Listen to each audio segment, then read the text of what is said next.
Sounds good. I will let them all in.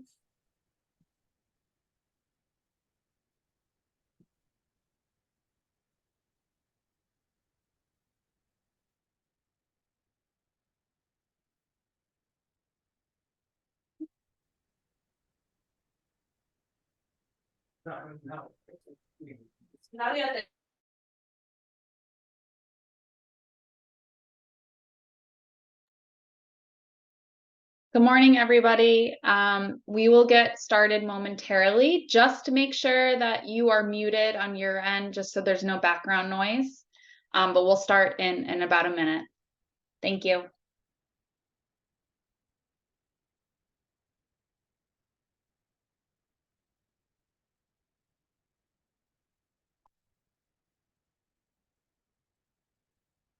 Can everyone hear me okay and see the presentation on the screen?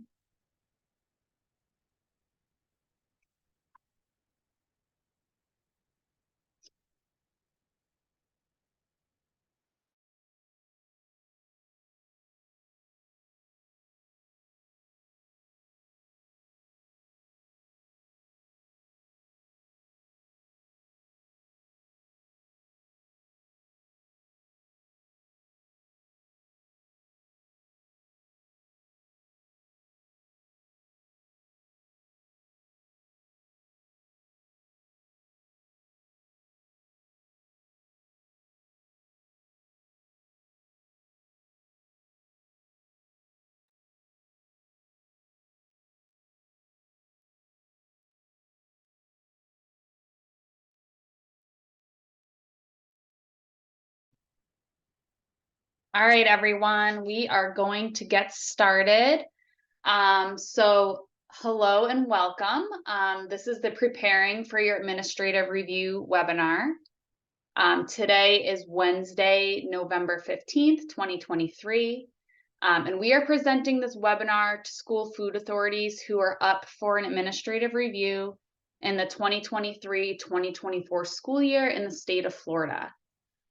So you are here because you've been notified that you are getting an administrative review this school year. And on behalf of the Florida Department of Agriculture and Consumer Services, CN Resource is going to be conducting that review for you. So my name is Claire Grodin, and I, along with Catherine Rippey, will be presenting today. We are recording this webinar, and it will be made available to you all afterwards. We do have time at the end for questions, so please hold your questions till the very end. You can also put questions in the chat. We will be compiling a list of questions and answers to send out to everyone once we're finished.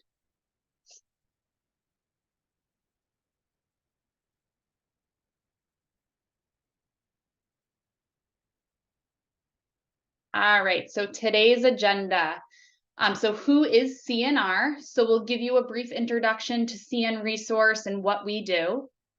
We'll give you an introduction to the National School Lunch Program team here at CN Resource. We're also going to go over what is an administrative review. We'll give you a brief explanation of the USDA review process. We'll go over the CN Resource review process and timeline. We'll go over how to prepare. So we'll give you an overview of each review area, the documentation that's needed, and how you can start to prepare now. And then communication. So how can CN Resource help you through the administrative review process? We are here to guide you through this review process. We know this may be brand new to some of you, or it's been a long time since your last administrative review. So we will go over our communication process, but we are here to guide you and answer any questions that you have.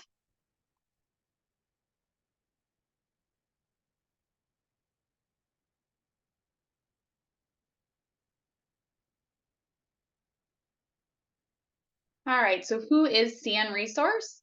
So CN Resource contracts with state agencies all over the country to assist with the USDA administrative review process.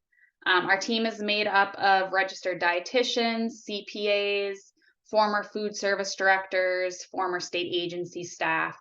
So all the people on our team really care about the work that you do and have been in your shoes before. Our mission at CN Resource is this. CN Resource exists to promote responsible oversight of federal nutrition programs through system expertise, thoughtful and caring employees, forward-looking customer service, and an overall concern for the health and well-being of America's children. As you can see, there's a map on the screen. All the states highlighted in yellow are the states that we have contracts with currently. And we're looking forward to working with Florida this school year and helping you all through your administrative review.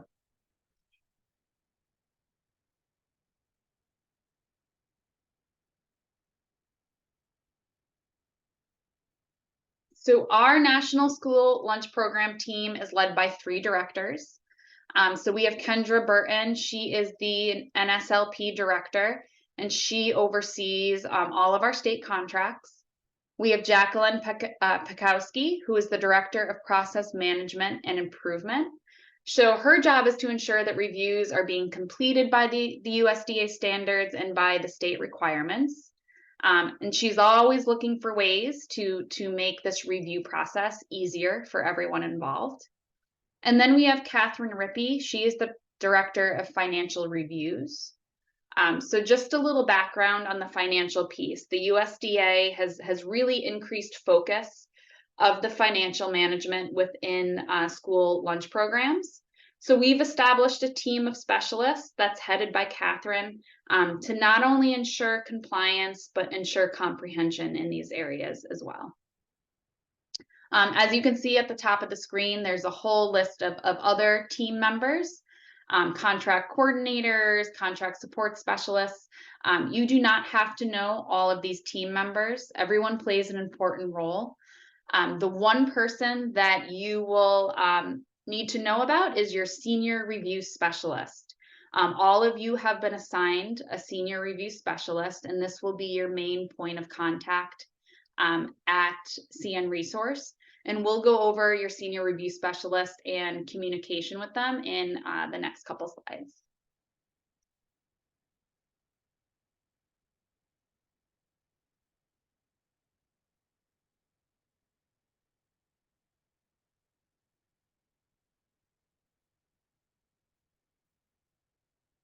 So the administrative review is an assessment of the School Food Authority's administration of the National School Lunch Program, School Breakfast Program, and other school nutrition programs.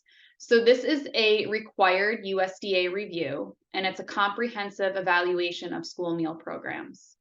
The administrative review is really split into 3 parts.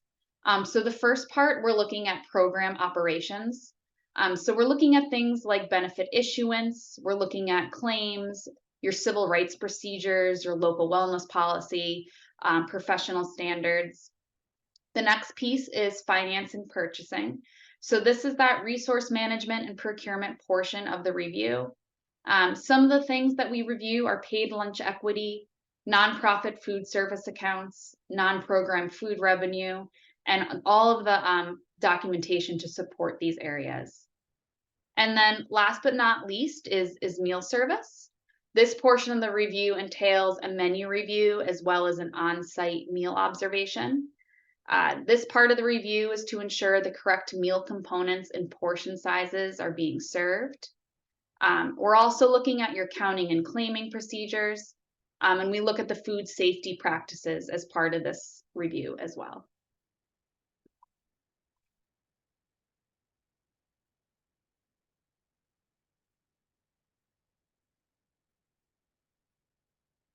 So this is just an overview of the CN Resource Administrative Review process.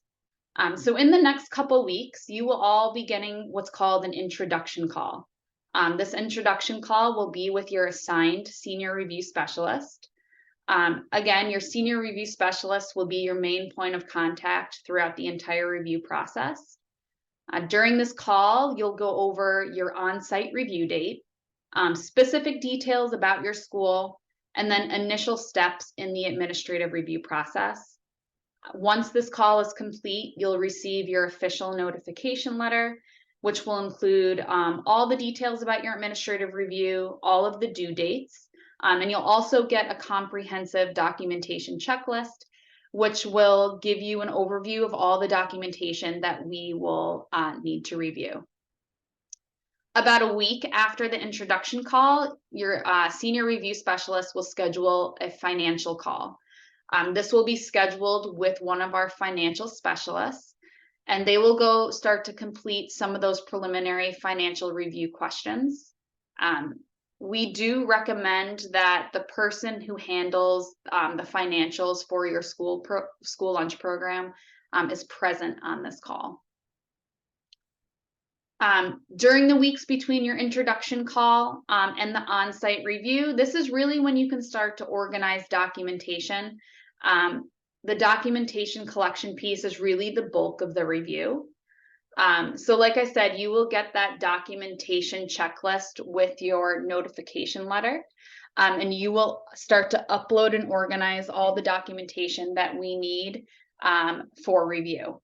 All documentation will be uploaded to FANS, which is the Florida Automated Nutrition System. All of you on this call should have access to FANS.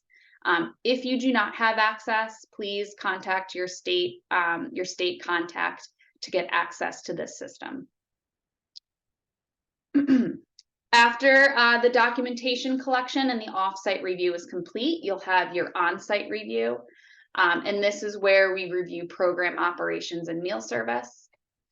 And then upon completion of the on-site review, the sponsor will receive a report that identifies all the findings from the review.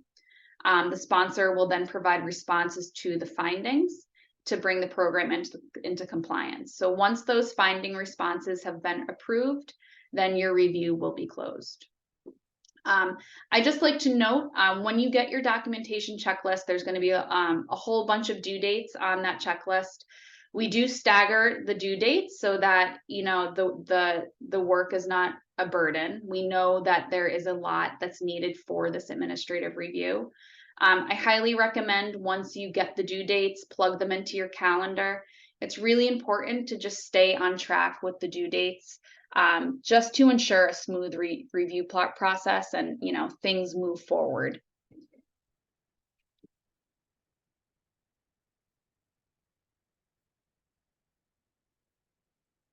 All right, so over the remaining slides, we are going to be going over specific areas of the review. And what we'll be covering is what we're reviewing, the documentation that's needed, and how you can start to prepare now for this part of the review. So the first section is certification and benefit issuance. So this is for those standard claiming sites. So the sponsors that have free, reduced, and paid students. So what are we reviewing as part of the certification and benefit issuance review? So we're looking at your determination process. So how do you determine free and reduced eligibility? We're also looking at eligibility determinations. So did you correctly determine free and reduced eligibility? And then we're looking at benefit issuance. Are you able to correctly count meals according to a child's free or reduced or paid eligibility? So the documentation that we are looking for is your benefit issuance list. So that's that master list of students and their current eligibility. We want to see direct certification and match results. We want to see household income applications, extended eligibility lists, homeless, migrant, runaway, and foster lists, and then notification letters. How you can start to prepare now is check who your officials are. So do you have a designated hearing, determination, and verification official? Review your applications for completeness. Make sure all the applicable areas are filled in and that the information is accurate. And then look over your benefit issuance list and make sure it's up to date.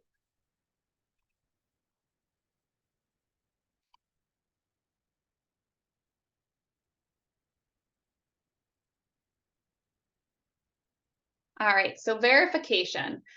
So verification is the confirmation of free and reduced priced eligibility.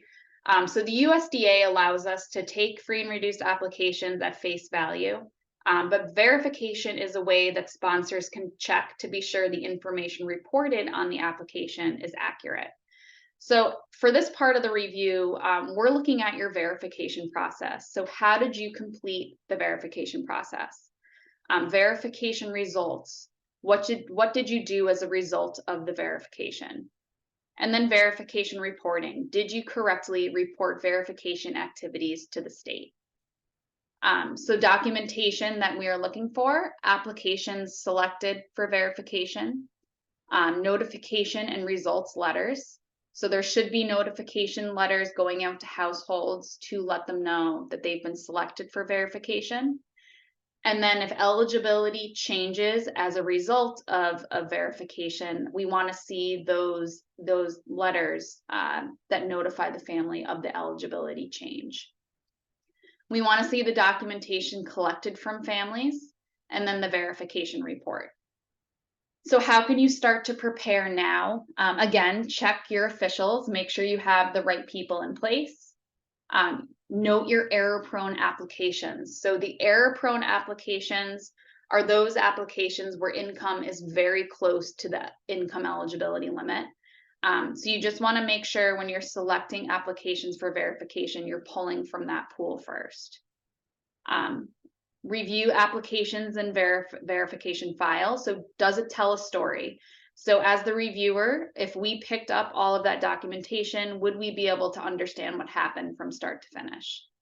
And then check for signatures, make sure that verification official signature is on the application.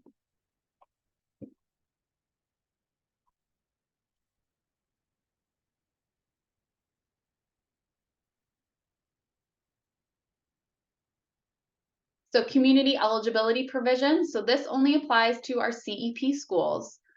So for the review, we're looking at your identified student percentage. So was the ISP correctly determined? We're looking at meal claiming. So is the identified student percentage correctly applied to meal counts? And then we're looking at documentation. Is all required CEP documentation maintained on file? So the documentation that we're looking for that enrollment data.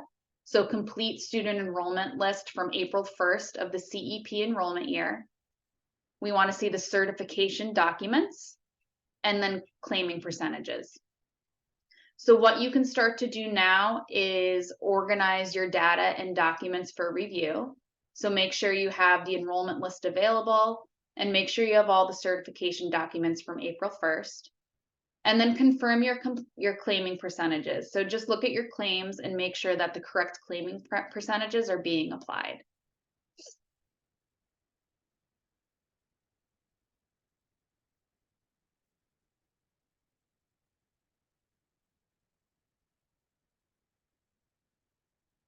All right, so meal counting and claiming. So when we are reviewing your meal counting and claiming, we are looking at your meal counting and claiming system. So how do you count meals at the point of service? Accurate submission of claims. So how do you submit for reimbursement? Internal controls. So do you have edit checks? How are you ensuring that your daily meal counts are not exceeding enrollment? And then your meal charging. What is your meal charging policy? What documentation are we looking for? We're looking at your meal counting procedures. We're looking at daily meal counts, daily edit checks, and your meal charge policy. How can you start to prepare now? Ensure edit checks are in place. So if you're using an electronic system, your system should generate an edit check. If you have a manual tracking system, there are edit check templates that you can utilize if you need one. Review your charging policy. And then most importantly, observe your point of sale. Make sure there is someone at the end of the line tracking students as they leave the line with a reimbursable meal. Make sure students are taking a reimbursable meal. If you're offer versus serve, make sure you're following the offer versus serve rules. If you're straight serve, make sure that student is leaving the line with all the required components on their tray. And then just make sure you have an accurate system in place for tracking students by their eligibility.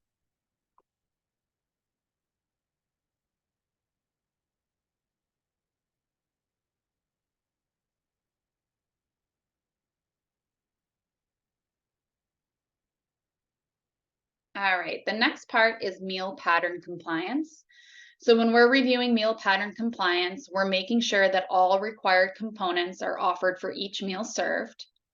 We're looking at daily and weekly minimums. So are the daily and weekly minimum portion sizes provided for each grade group?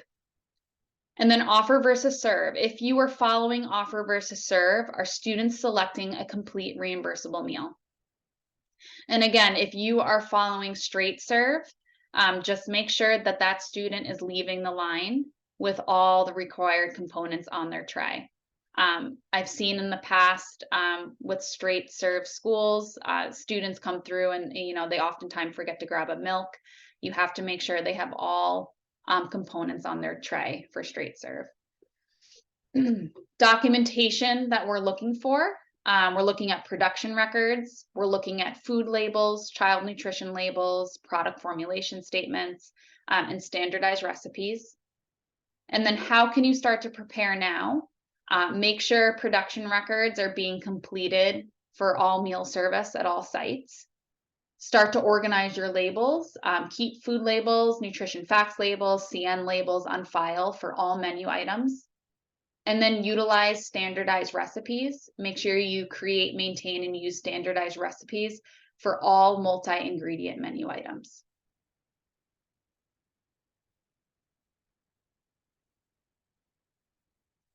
All right, next is resource management. So I'm going to have Catherine jump in to explain this part of the review.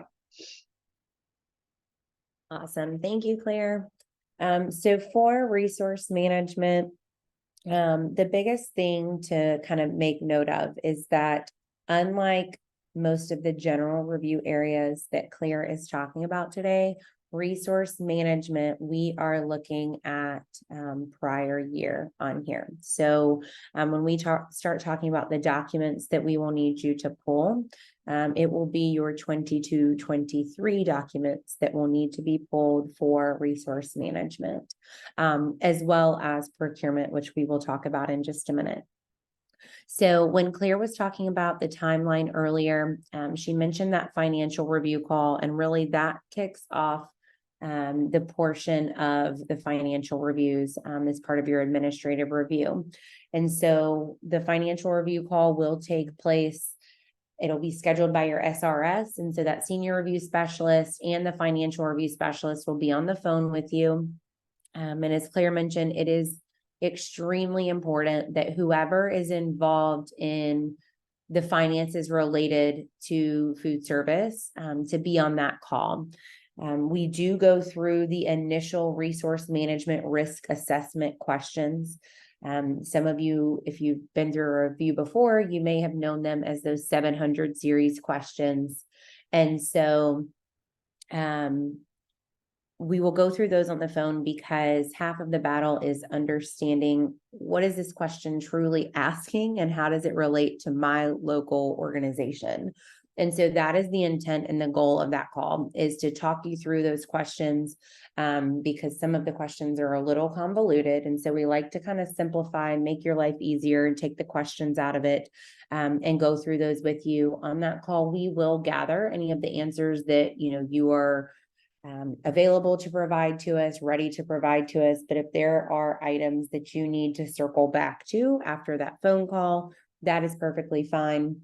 After that call, you will get a tailored list of documents and remaining questions specific to what we got through on your call. So the documents in the middle of the screen for those risk assessment documents, those are kind of generic documents, where the financial statements, yes, we'll need those for everybody. But paid lunch equity tool, for example, is on the generic list. But if you're CEP, then you'll notice that after that call, it'll be removed from your list. So we will send you a checklist of what is needed after that call. any remaining responses. And then based on the responses to those initial questions, as I mentioned, resource management is a risk-based assessment. And so depending upon the responses, additional questions may be needed in one or more areas, as well as supporting documents. So resource management is broken down into 4 areas. And so you could have a comprehensive review in none of the areas, or you could have a comprehensive review in, 1, 2, 3, or all 4.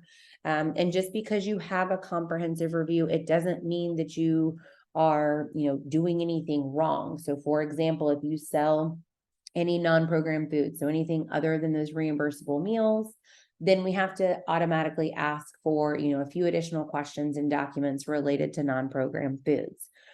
So don't panic if we come back with more questions. That's just kind of how that risk-based assessment set up by USDA works. And as far as the documents that are needed, as I mentioned, those financial statements, so a ledger, a statement of revenues and expenditures, balance sheet, that sort of thing, that is needed across the board. Whereas, pay lunch equity tool, adult meal pricing, unpaid meal balances, that sort of thing will be specific to your organization. And so we'll talk through that on that financial review call. If it applies, then of course we will need those documents. But if not, then we will mark them off your list, and you won't have to give those to us. As far as the comprehensive review documents, you'll see that note that the documents may vary. And that goes back to, you may have no comprehensive review, and so there might not be any documents there. But again, if you trigger one of those comprehensive reviews, then we will let you know, here are the documents that are needed. And those can be things like your revenue from non-program foods assessment tool on there. It could be, supporting documentation of indirect cost, but depending upon if you have those or not, your financial review specialist will give you a checklist so that you know exactly what is needed. And as far as preparing now, since the financial documents are based on last year, it is very helpful if you go ahead and start pulling those financial documents. We may call something, a detailed general ledger, which would be all of the transactions in and out of food service last year, but locally that report might be called something different. And so figuring out what the report locally is called can sometimes take a little bit of time. And so if you can start looking at that within your organization, seeing what documents line up with what we're needing and going ahead and pulling those, then that is very helpful. And the other thing that's helpful is reading through that risk assessment. So again, that resource management risk assessment and or the 700 series questions, it will be in the offsite assessment tool that your senior review specialist will send. But also in that email, we send an administrative review resource guide that is kind of helpful tips and tricks for each section of the review. And so if you go to the resource management portion of that administrative review resource guide, it has those questions. And then it also has kind of our version of what is this question actually asking. And so reading through those questions ahead of that call, just so that you know what to expect on that call, what will be discussed.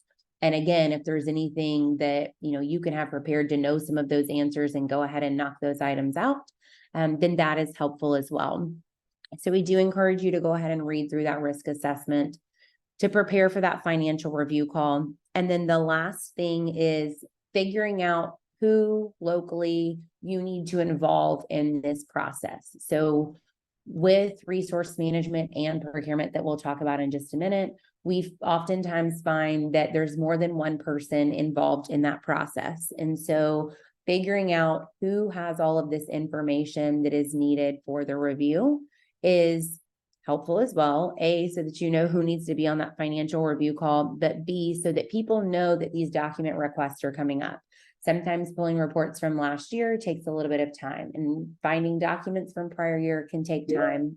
And so letting people know that document requests are going to be coming and there's going to be these questions and kind of back and forth in the process is helpful, so that people can kind of prepare in looking ahead for the year. So go ahead and talk amongst your local sponsor and see, do we need to involve a bookkeeper? Do we need to involve a manager? Who all needs to be involved in this process? And so we will switch gears to procurement. And again, procurement is looking at last year. So resource management is more looking at like revenues, expenditures, adult meal pricing, basically making sure that there's accountability in that financial process. Whereas procurement is really, how did you procure the vendors that Child Nutrition spent money with on goods and services last year? And so again, in that financial review call, after we go through resource management and get your responses to what we can there, we will look at the procurement tool. And you'll see that that's step one of what will be required of each sponsor. And so the procurement tool is filling out all of the vendors that Child Nutrition spent money with last year. And you're going to be entering those vendors based on the procurement method used. And so we'll talk about that in just a minute.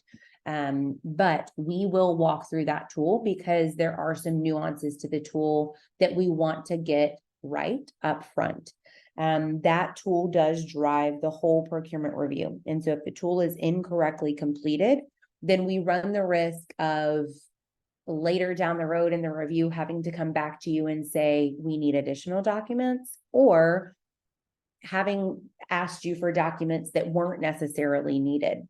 And so really getting that tool correct, working with you to understand how you complete the tool is very important. And yes, it takes some time, but I promise it saves us time in the long run.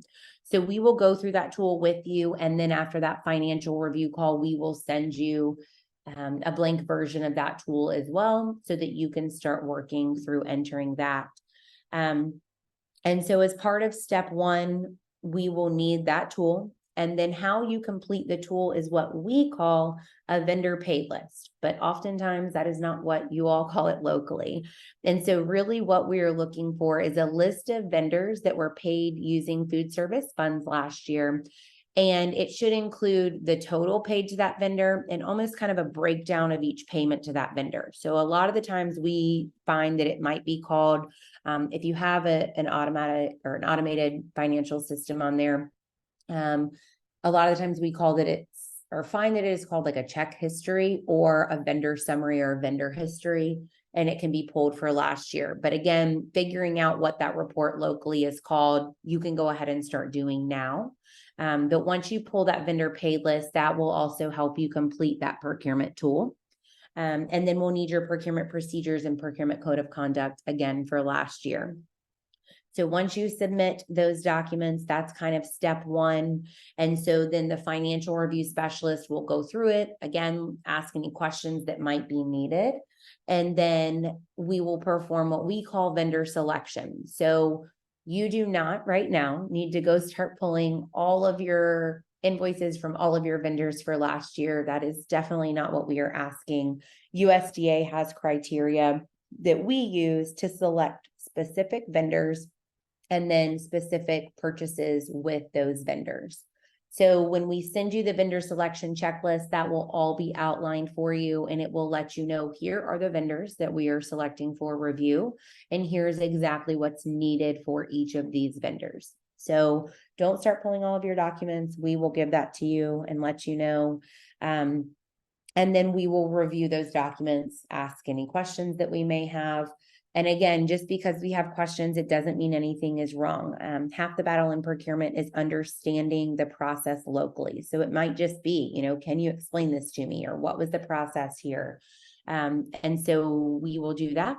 And then wrap up that procurement review. So when you're looking at the documents in the middle of the screen, you'll see that those documents will vary. So again, it's not all procurement documents for all vendors last year, but this is kind of an overview of the type of documents that might be requested based on the threshold. So, in small, we'll need specifications, quotes, that sort of thing. Formal, we will have to see, a full bid or RFP process on there and ask for all of those documents. Whereas micro purchases, it's mainly just invoices. So you do not have to memorize all of this now. I just like to give people an idea of what will be requested so that, again, as you figure out who all is involved in this process, you can identify who needs to be involved and let them know that these document requests will be coming.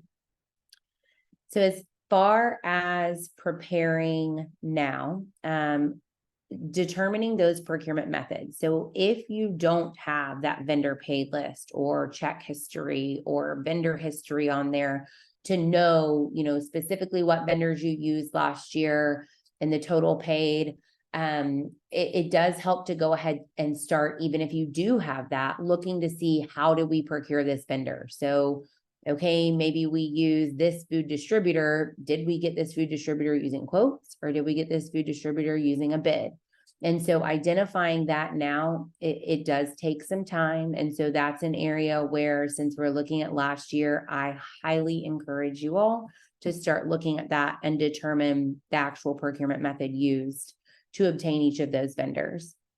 And then again, figuring out locally, as we talked about in resource management, who all needs to be involved in this process. And so sometimes it's the same people that are involved in resource management. And sometimes when it's procurement and we're talking bids and that sort of thing, it could involve additional people. And so it is very helpful that those people are on that financial review call so that everyone has all of the same information up front.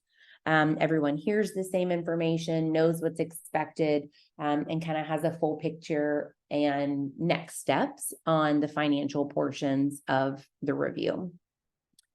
So I did see a couple of questions come through. As Claire said, we will answer those at the end. If they're easy ones, I'll kind of respond as we can, and then we'll answer the rest at the end. So Claire, I will turn it back over to you.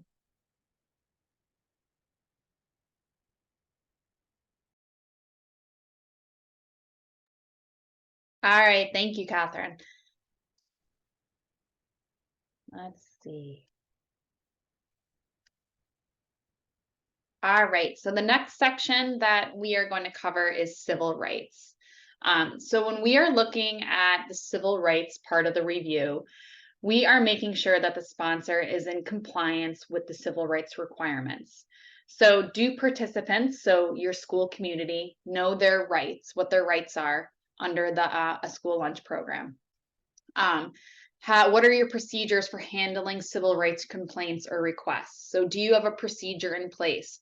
Do your staff know how to handle civil rights complaints? And then staff training. Do your staff know what their responsibilities are? Have they received their annual civil rights training? Documentation that we're going to be looking at.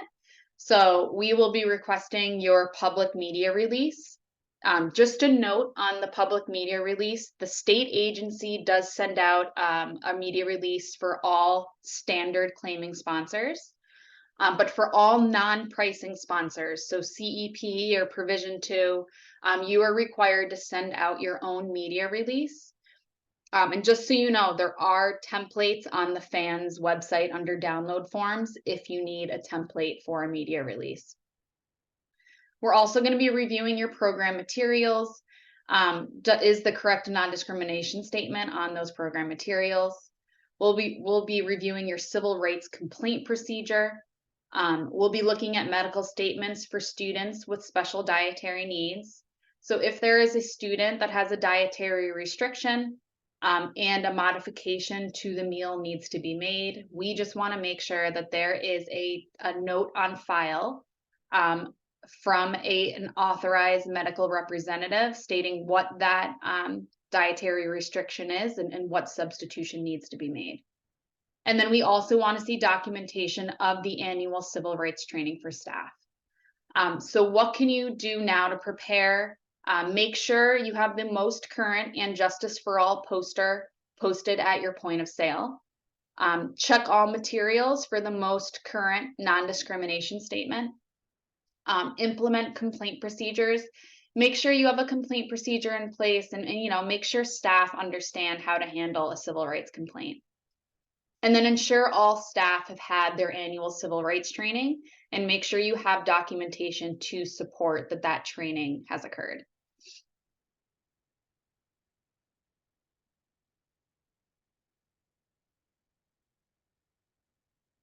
So monitoring, or we call this on-site monitoring. So this is only required for multi-site sponsors. So if you are a single site sponsor, you are not required to do on-site monitoring.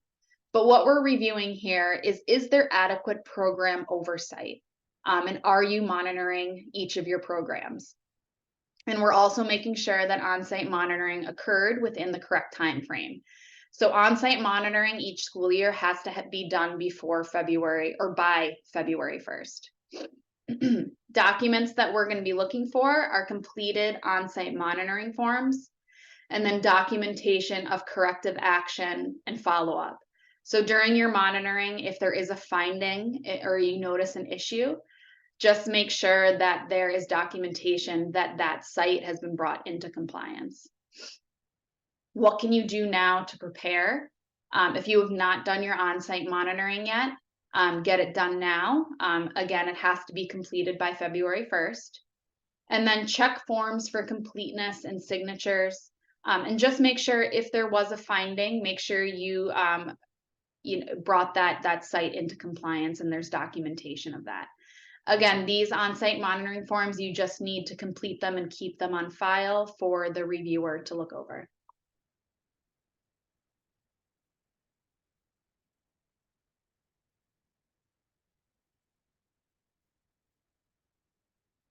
Next is the local wellness policy. So when we're reviewing the local wellness policy, we're making sure that it contains all the required language, and we are also checking to see if the local wellness policy is being implemented.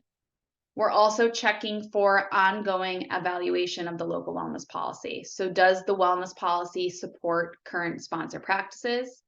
Is the policy being implemented? And is the public made aware of the policy and its implementation?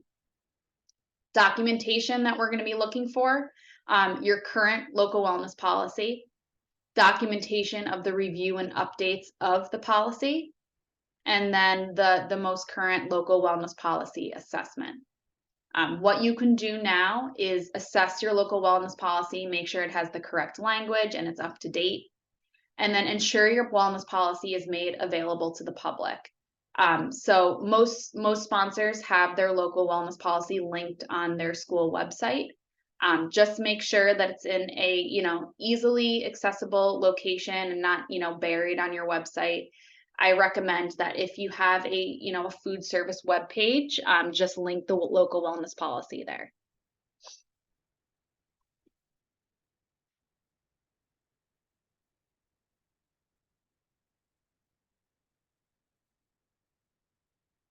All right, so smart snacks. So smart snacks are any foods that these are foods that are sold outside of the reimbursable meals.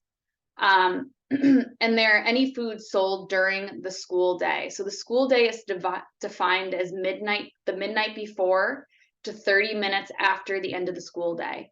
So any foods sold outside of the reimbursable meal during the school day have to meet the Smart Stack standards. So for this review, we're making sure that all food and beverages sold meet these requirements. And then we're also looking at exempt fundraisers. So exempt fundraisers, this is a flexibility that allows schools to hold a certain number of fundraisers where the food that is sold does not have to meet the Smart Snack regulations. So we want to know how you are tracking these fundraisers. Documentation that we're going to be looking for are labels for all Smart Snack items. So this could be snack, food, or beverage items that you sell on the line in vending machines and school stores. We want to see Smart Snack calculator results pages, and then exempt fundraising documentation. So how you can prepare, contact school officials that run school stores, make sure you're on the same page, make sure that everything being sold in that school store is Smart Snack compliant. And again, check what you're selling on the line, check your vending machines, make sure what you are selling is Smart Snack compliant.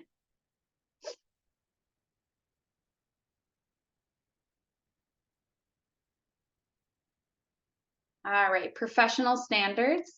So for the professional standards portion of the review, we are looking at the training standards for employees. So we're making sure that all food service employees are meeting the annual professional standard training hours.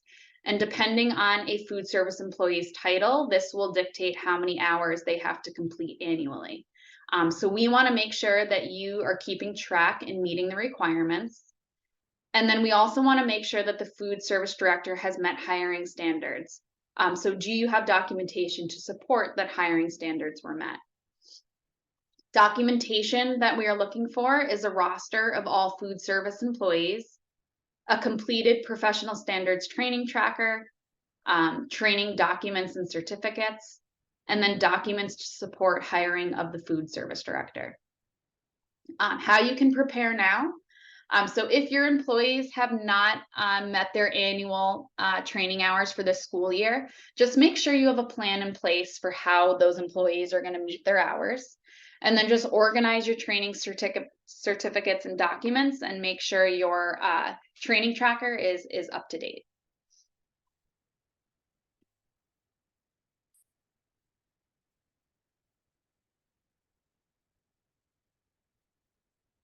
So food safety, during this portion of the review, we are going to be looking at your food safety plan. So we're going to be reviewing your food safety plan to make sure it meets HACCP criteria and that it's up to date.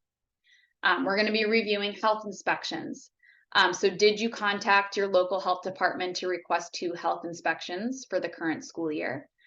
Is your most recent health inspection posted in a visible location in your food service area? We're also going to be looking at food storage. So is food stored properly and at safe temperatures? Documentation we'll be looking at is your health inspection reports, your food safety plan, and temperature logs for all storage areas. How you can prepare now is review your HACCP manual, make sure it's updated, and also make sure that it's located in an accessible area in your kitchen. The food safety plan should be somewhere that your food service staff can access. So if it's locked in a drawer or down the hall in an office, move it to a place where your food service staff can access it. If you have not requested health inspections, call your health department. And then make sure your most current health inspection report is posted in a visible area.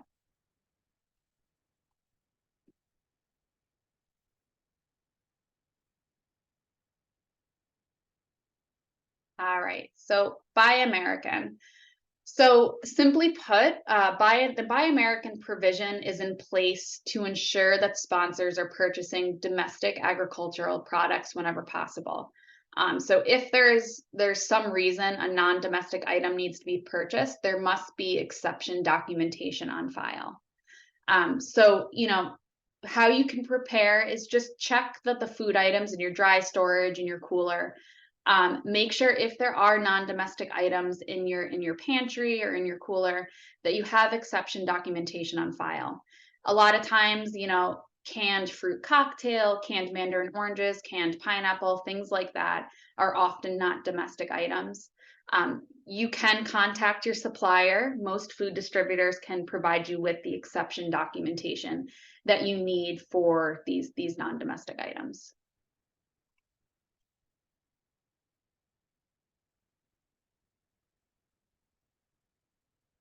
All right, so program outreach. So if you are operating the school breakfast program, you need to be informing the school community on a regular basis that you are operating the school breakfast program. So how do families know it's available?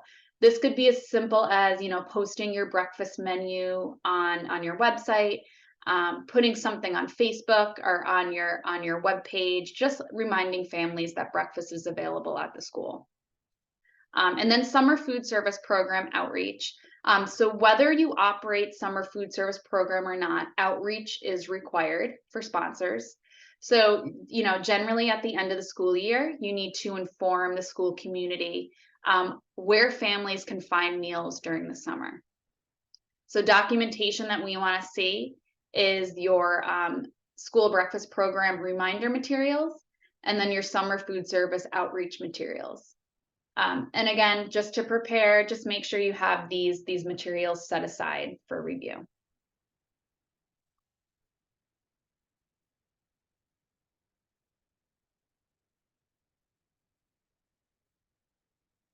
All right, the after school snack program. So if you are operating the after school snack program, we will be reviewing your program to make sure that snacks meet the snack meal pattern requirements. We'll also be checking to make sure educational and enrichment activities are happening during your snack service. And then we'll also be reviewing counting and claiming. So are you maintaining accurate snack counts? Documentation that we need to review are snack production records, snack daily meal counts, and snack monitoring forms. And then how you can prepare, conduct monitoring of your site, and then again, observe service for compliance. Make sure that production records are being maintained and that daily meal counts are being accurately counted.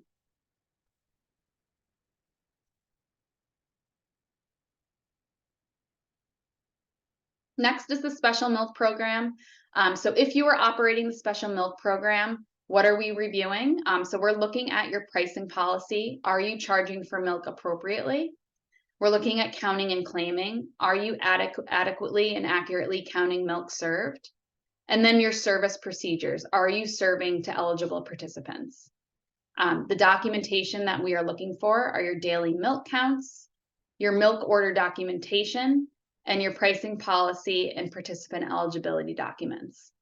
How you can prepare, organize your records, and again, observe service for compliance.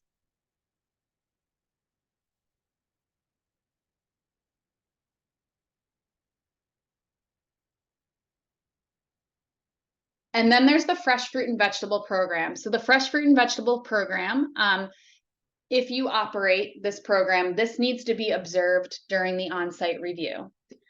So for this part of the review, we're looking at claim validation. So are all costs allowable and supported? So review your operating and administrative costs and make sure they are compliant under the fresh fruit and vegetable program.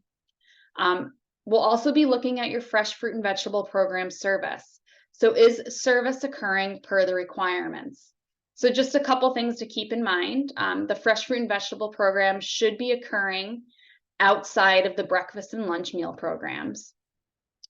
You want to make sure are appropriate foods being served. So you really should just be purchasing fresh fruit and vegetables. You want to stay away from canned, frozen, dried, vacuum packed fruits and vegetables. Anything with artificial coloring, artificial with preservatives. You really want to stick with fresh fruit and veggies. Are only program adults being served fresh fruit and vegetables? So this should not be open to all school staff. It should only be open to those staff that are hands-on helping with the fresh fruit and vegetable program. So for example, if you're delivering the fresh fruit and vegetables to a classroom and a teacher is assisting with handing out that snack, that teacher is allowed to have a sample of the fresh fruit and vegetable for that day. And is the program being promoted? You want to make sure you are promoting your fresh fruit and vegetable program. This could be as simple as, a flyer on a bulletin board near the food service area, something on your website. And then lastly, items served. Again, are all items allowable under the fresh fruit and vegetable program? So documents we'll be looking at are invoices for produce and supplies. We'll be looking at service documentation as well. And then how can you prepare? Set aside your invoices. And then again, observe service. Make sure that your fresh fruit and vegetable program is compliant.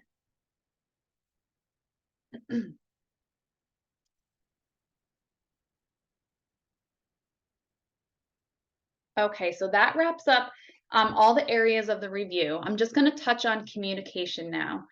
So like I said, your senior review specialist is going to be your main point of contact at CN Resource. So there are going to be 3 planned phone calls throughout this administrative review process. Your introduction call, which is occurring in the next couple of weeks, your financial call, and then your on-site preparation call. You can call your senior review specialist at any time throughout this entire process. You will also be getting emails from your senior review specialist. So I highly recommend adding your reviewer's email to your address book or your favorites, just so those emails don't end up in a spam folder. But at the end of every of those planned phone calls, you will be getting emails summarizing the phone calls. And you will also be getting emails requesting additional information. And then questions. Again, you can call or email your senior review specialist at any time with any questions throughout the entire review process.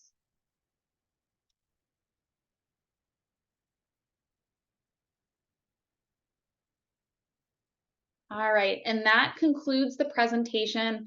I really want to thank you all for joining and listening. Again, we are going to be linking this recorded training in your notification letter. And we'll also be typing up any questions in the chat into a Q&A document to be sent to everyone on the call. But again, if there are any questions, you can come off mute, or Catherine and I will scroll through the chat now to see if we can answer any here.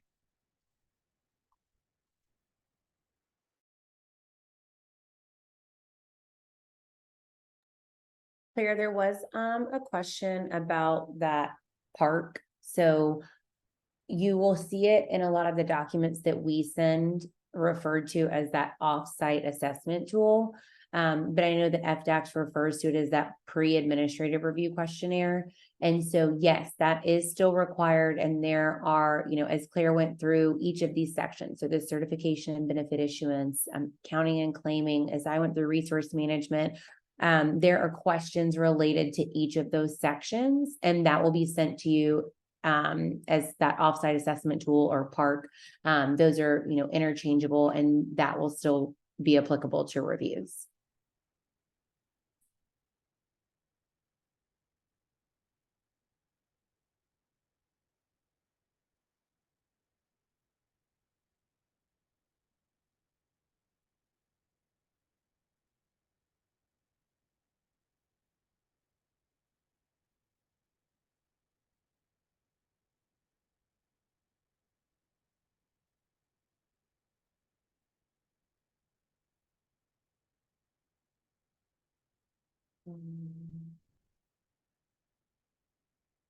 There's another question, Claire, that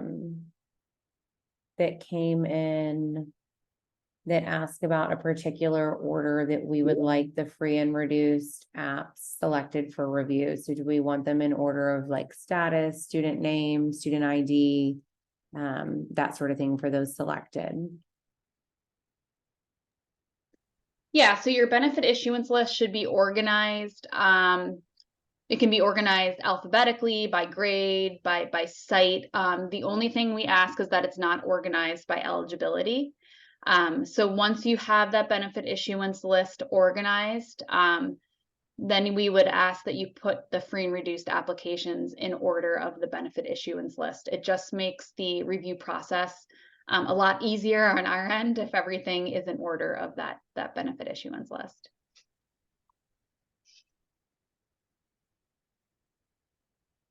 And then Claire, is there a specific protocol to seeing if a food product is not domestic? So the country of origin should be listed on the food item. But if you cannot find it, you can always check with your food distributor. The next one is, do we have to use the CEP meal count sheets that are on the website, or can we use a report from a digital system we use to count meals served? Let's see.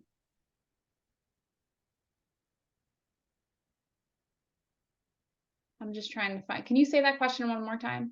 Yes. Do we have to use the CEP meal count sheets that are on the website, or can we use a report from a digital system we use to count meals served? So I think, and we might need you to clarify, but if you have a software system that you are using, are you asking if you can use a software system that you're using?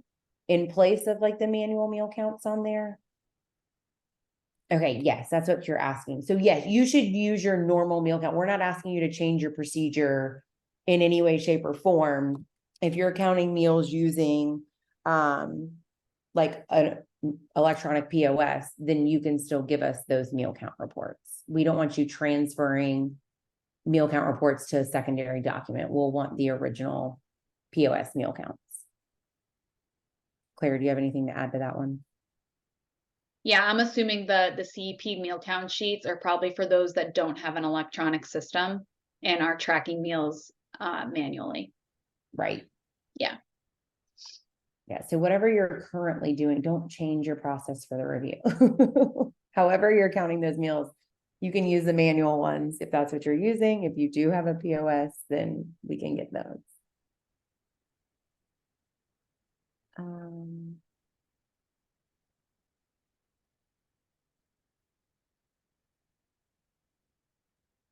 Claire, there's another one that says we are CEP this school year, but last year they were standard counting and claiming.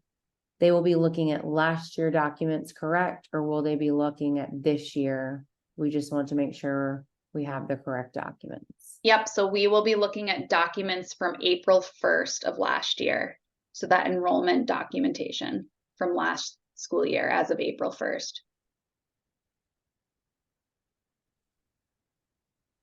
And then not to be confused with those of you that are standard counting and claiming, you will have a month of review from the current year, and your applications, your free and reduced price apps will be current year. So it's kind of a two different answer depending on if you're CEP or if you're standard counting and claiming taking applications.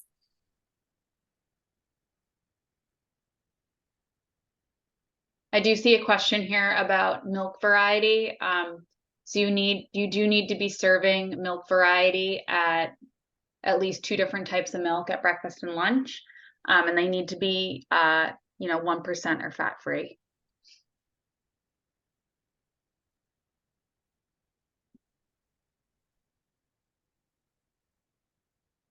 Somebody asked, where can I find the risk assessment? So that resource management risk assessment will come to you when you get that email from your senior review specialist. It'll be in that offsite assessment tool, also known as that PARC in Florida. And so the questions will be the 700 series in there. You'll notice it's organized by like 100, 200, 300. And so the risk assessment will be sent in there. And then that kind of like tips and tricks for those questions will be in the administrative review resource guide that will be an attachment to that. But in general, I mean, if you're just trying to find it today to get ahead, you can, there's USDA, you can Google USDA administrative review forms, and there's an offsite assessment tool, but we will send it to you.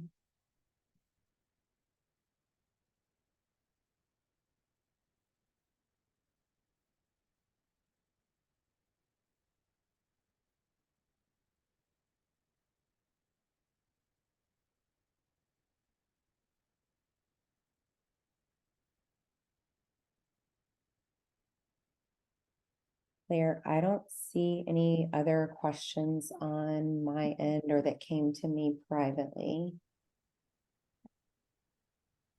Let's see, I just have 2 here. Someone requested a printout of this presentation. Yes, we can provide a copy of the presentation. We'll also be providing a link to the presentation as well. And then will everyone who is registered for, I think you're saying for this webinar, get the notification letter. We will send the notification letter to all of the contacts that are listed in FANS.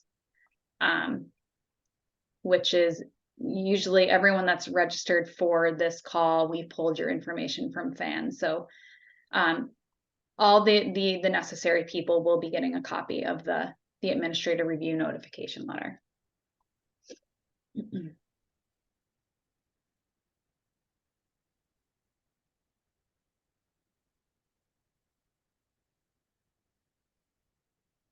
All right, if there are no other questions, feel free to hop off. I will stay on for a couple more minutes if there's anybody that can't talk, anybody that has any other questions. Feel free to come off mute, or you can just put it in the chat.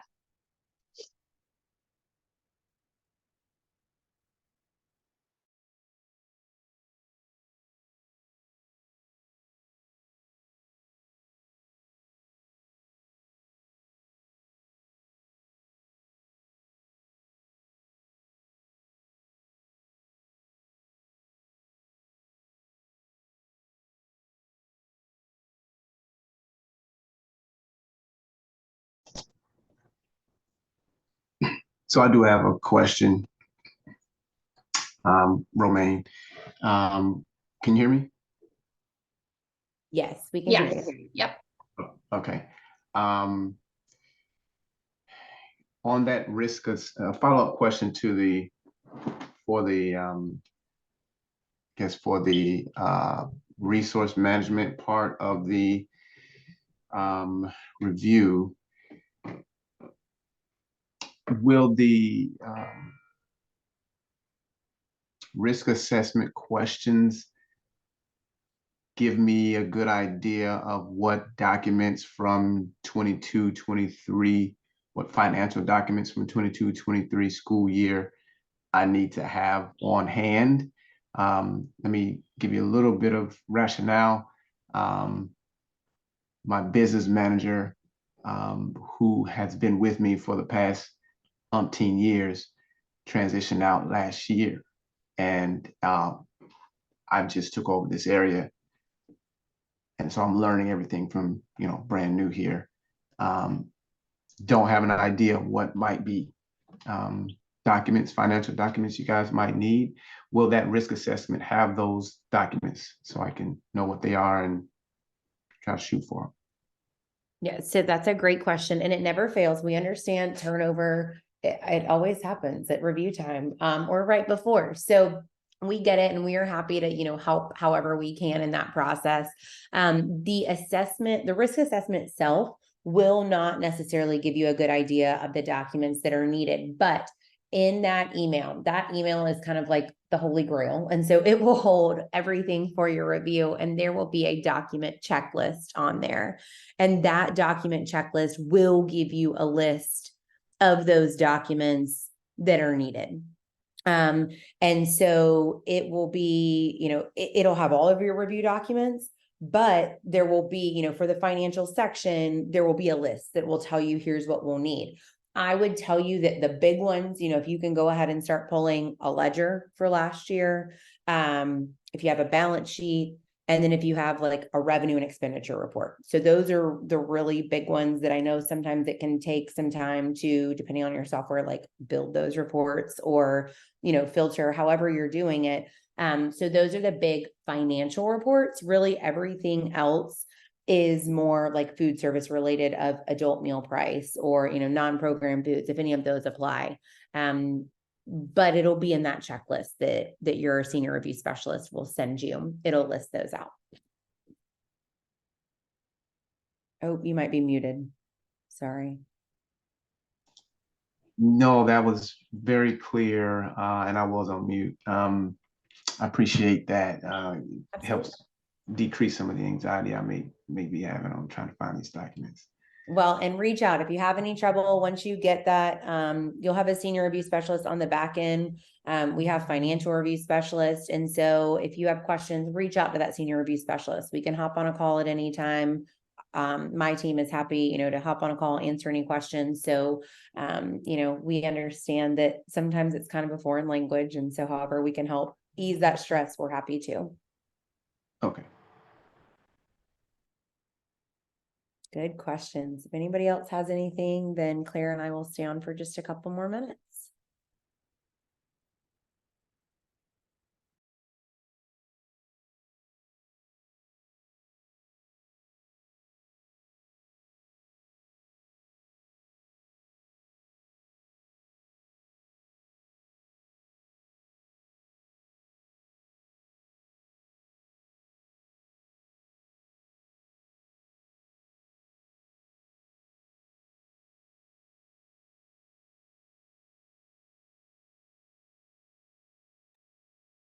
There, I don't have anything else on my end that has come through.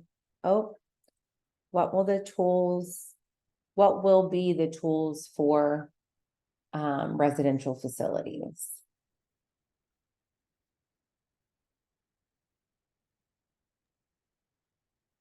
Can you elaborate a little bit more? So Stephen, if you can let us know, are you speaking to like benefit issuance with rosters rather than applications, meal counts? What is there a specific section, I guess, that you're asking for as far as residentials? Hi, I'm trying to unmute. Did it work? Yes. Yes. Hey, success. Yeah, so I know you had covered the overall programming and the CEPs as far as what tools were going to be looked for. I was just curious as to what was going to be looked for with the RCCI programs. So in terms of benefit issuance, do you have any day students at your RCCI, or does everyone reside there? Everyone resides here. So there will not be a benefit issuance review if there are no day students at your facility. Okay. Thank you. Yep.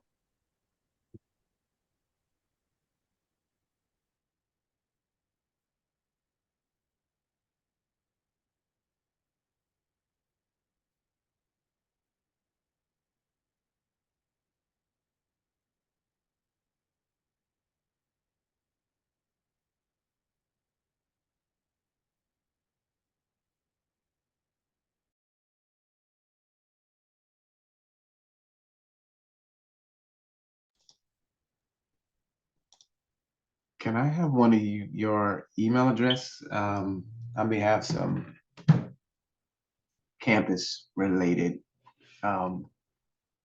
questions. I'd love to see if I can get some direction on. Definitely regarding early on in the presentation, you spoke of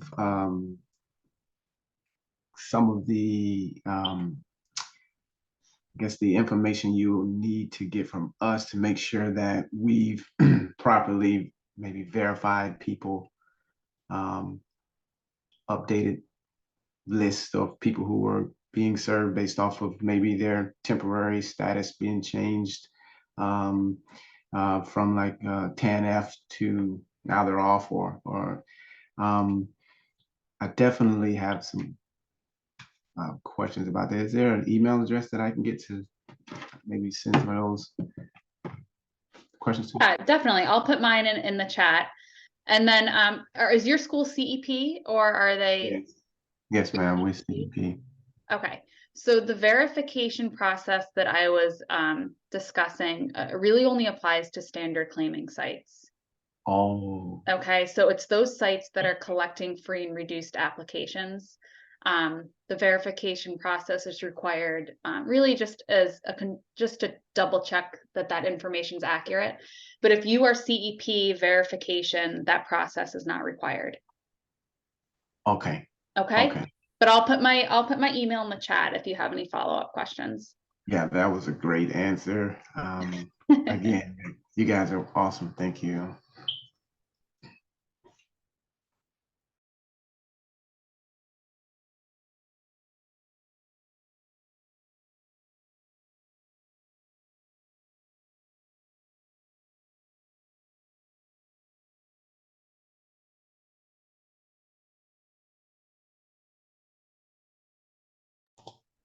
Hey, I'm gonna keep asking them. Thank you.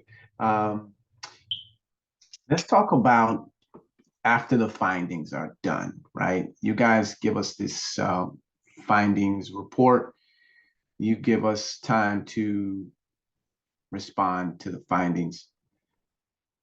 What's worst case scenario? Does a person, organization end up not providing all the information, and then maybe our contract is no longer available to participate in the program? Like, what's worst case scenario of this process? Because this is my first time going through it, so I need to know what's worst and to look forward to. Yeah. So I would say, most findings, can easily be addressed and you can bring your program into compliance. Okay. There are scenarios where there can be what's called fiscal action, where, if we see counting and claiming issues, or meals are not being served with the right components, there are scenarios where we may have to, reclaim meals, basically. Okay. I have not in my time seen any schools that are taken off the program because of their administrative review. I have heard of the only time where a school, like a sponsor, would be considered what they call seriously deficient is, they're not responsive. They're not even, Okay. assisting or giving us what we need for the administrative review. And if that's the case, then yeah, a different course of action will be taken. But generally, the findings, you can easily bring your program into compliance. It may take a little bit of work and a little bit of training on your end, but everything's usually fixable. Okay. Yep. Yeah, because what I'm getting from your presentation, you guys' work here today is this is more something that helps us to provide a better program process, communicate to all stakeholders, and ensure our students are put first in this whole process of, and as the adults are the ones that have to manage the things for the kids. So this seems like it's to help us more so to try to be like a aha got you thing. Totally. Yes. We are not out to, we don't want anybody to have findings. We want everything to be great for you guys. So we are here to guide you and make sure you are running sound programs. So again, please utilize your senior review specialist. They are here to guide you, because again, we know that this is new for a lot of you. And we want to make it as painless as possible and help you through the process. So Thank you.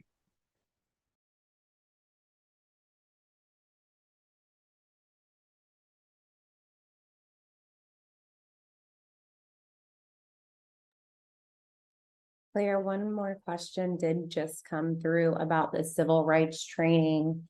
Asking if the training includes all teachers or just kitchen staff for the civil rights training. okay, so yes, all kitchen staff need to get civil rights training. Anybody outside of the food service program, if say you have a teacher that maybe helps on the line or helps at the point of service, those people that maybe come in and assist with the program will need civil rights training as well.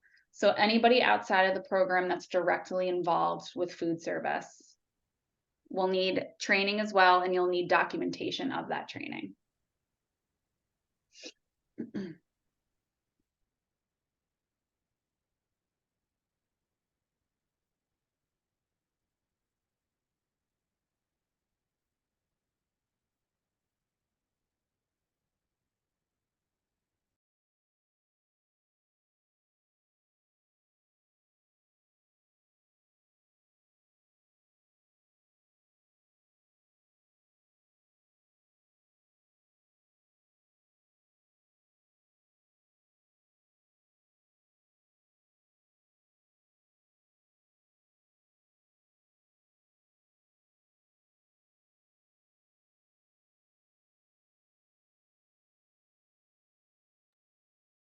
All right, if there are no other questions, then we will wrap things up for today. Again, we are going to be sending out this recorded training to everybody, and we will compile the questions from the chat into a Q&A, just so everyone has the answers that they need.